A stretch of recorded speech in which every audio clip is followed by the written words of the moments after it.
नमस्कार दर्शकों। आज हम आपके सामने जगन्नाथ मंदिर का इतिहास रखने जा रहे हैं। पुरी ओडिशा में स्थित भगवान जगन्नाथ का मंदिर श्री कृष्ण को समर्पित है, जो चार धामों में से एक है। इस मंदिर का निर्माण भगवान श्री कृष्ण की मृत्यु के कुछ वर्षों के बाद पुरी के राजा इंद्रद्युम्न ने करवाया था। उन्हें ये आदेश स्वयं भगवान श्री कृष्ण के रूप में भगवान जगन्नाथ जी ने दिया हुआ था। हालांकि जगन्नाथ मंदिर के निर्माण के पीछे भगवान श्री कृष्ण और राजा इंद्रद्युम्न की एक रोचक कथा जुड़ी हुई है। इस कथा का संपूर्ण विवरण आज हम आपके सामने रखने जा रहे हैं। इतना ही नहीं, वर्तमान में मंदिर का जो स्वरूप आप देखते हैं वह 12वीं शताब्दी के राजाओं के द्वारा बनवाया गया था। इन सभी राजाओं में से मुख्य रूप से जगन्नाथ मंदिर किसने बनवाया और किसे इसका श्रेय दिया जाता है, उनका नाम भी आज हम आपको बताएंगे। इंद्रद्युम्न मालवा राज्य के राजा थे, जो भगवान श्री कृष्ण के बहुत बड़े भक्त थे। उन्होंने कई महान यज्ञों का आयोजन करवाया था तथा धर्म की स्थापना भी की थी। भगवान श्री कृष्ण की मृत्यु के कुछ वर्षों के बाद एक दिन भगवान जगन्नाथ ने इंद्रद्युम्न को स्वप्न में दर्शन दिए तथा बताया कि नीलांचल पर्वत पर आदिवासी जनजाति का राजा विश्ववसु रहता है।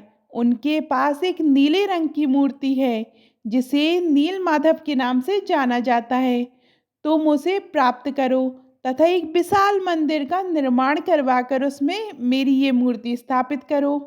कहते हैं कि विश्ववसु अपने पिछले जन्म में वही शिकारी था जिसके बाण से भगवान श्री कृष्ण की मृत्यु हुई थी। जिस नीले रंग की मूर्ति की वह पूजा करता था, वह कुछ और नहीं बल्कि भगवान कृष्ण का हृदय था, जो उनके अंतिम संस्कार के बाद भगवान श्री कृष्ण के आदेश पर अर्जुन ने समुद्र में बहा दिया था।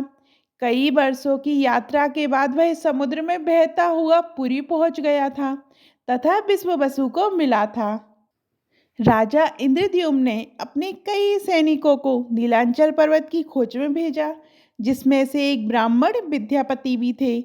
उन्हें आदिवासी राजा विश्ववसु मिल गए तथा उन्होंने उससे वह मूर्ति दिखाने को कहा, लेकिन उसने मना कर दिया। इसके बाद विद्यापति ने किसी तरह से राजा की बेटी ललिता से विवाह कर लिया तथा फिर से अपने ससुर के सामने वही इच्छा प्रकट की। इस बार राजा विश्ववसु ने अपनी दामाद की बात को मान लिया तथा उन्हें मूर्ति दिखाने चल पड़े। वह मूर्ति उन्होंने एक गहन जंगल के अंदर रखी हुई थी, लेकिन विद्यापति अपनी बुद्धिमत्ता से मूर्ति तक पहुंचने के मार्ग में सरसों के बीज गिराता चला गया। कुछ समय के बाद जब उसमें से पौधे निकल आए, तब उसने राजा को जाकर ये सूचना दी।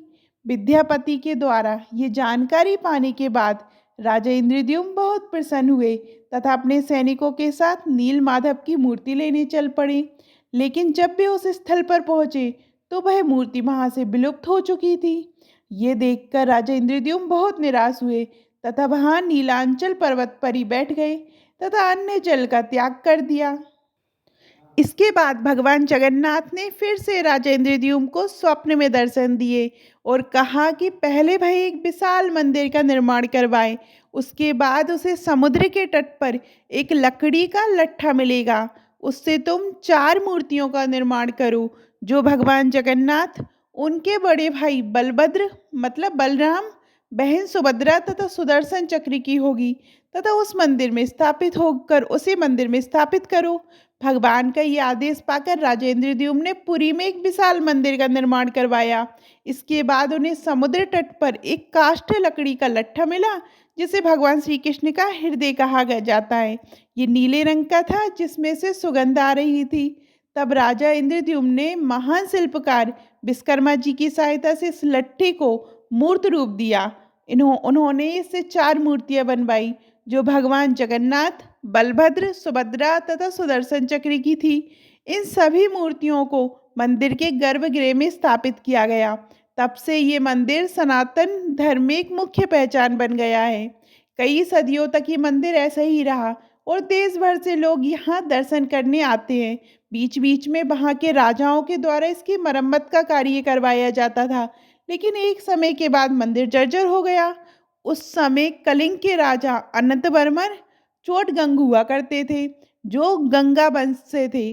पुरी नगर उनके राज्य का ही एक हिस्सा था। वे पहले शैव समुदाय से थे, लेकिन भगवान जगन्नाथ के प्रभाव के चलते वैष्णव समुदाय में आ गए थे। उनके द्वारा ही 11वीं से 12वीं शताब्दी के बीच विशाल स्तर पर जगन्नाथ मंदिर का पुनर्निर्माण कार्य शुरू करवाया गया था। इसके लिए राजा अनंतवर्मन ने पूरे संसाधन झोंक दिए थे और हजारों कारीगरों को इसमें लगाया गया था। उन्होंने वर्ष 1077 से लेकर 1150 तक कलिंग पर राज्य किया था। कहते हैं कि जगन्नाथ मंदिर का निर्माण उनके समय काल में भी पूरा नहीं हो पाया था। हालांकि आगे चलकर उनके पुत्र राजा अनंग भीमदेव ने भी मंदिर निर्माण का कार्य जारी रखा था। इसके कुछ वर्षों के बाद दिल्ली से पृथ्वीराज चौहान को अपदस्थ कर दिया गया था। उसके बाद मुगल आक्रांताओं के द्वारा जगन्नाथ मंदिर पर कुल 17 बार आक्रमण किया गया, लेकिन हर बार यहाँ के राजाओं और ब्राह्मणों ने मंदिर की रक्षा की। मंदिर पर आखिरी आक्रमण वर्ष 1731 में हुआ था और उसके बाद देश पर अंग्रेजों का शासन आने लगा होने लगा था। अंग्रेजों ने आक्रमण करने की वजह मंदिरों व देश की संपत्ति को लूटने का प्रयास किया था। इस तरह से यही जगन्नाथ मंदिर का इतिहास था। आपको जगन्नाथ मंदिर के इतिहास की ये कथा कैसी लगी कमेंट में ज़रूर बताइएगा। और अभी तक आपने हमारे चैनल धार्मिक चमत्कार को सब्सक्राइब नहीं किया तो सब्सक्राइब करिएगा।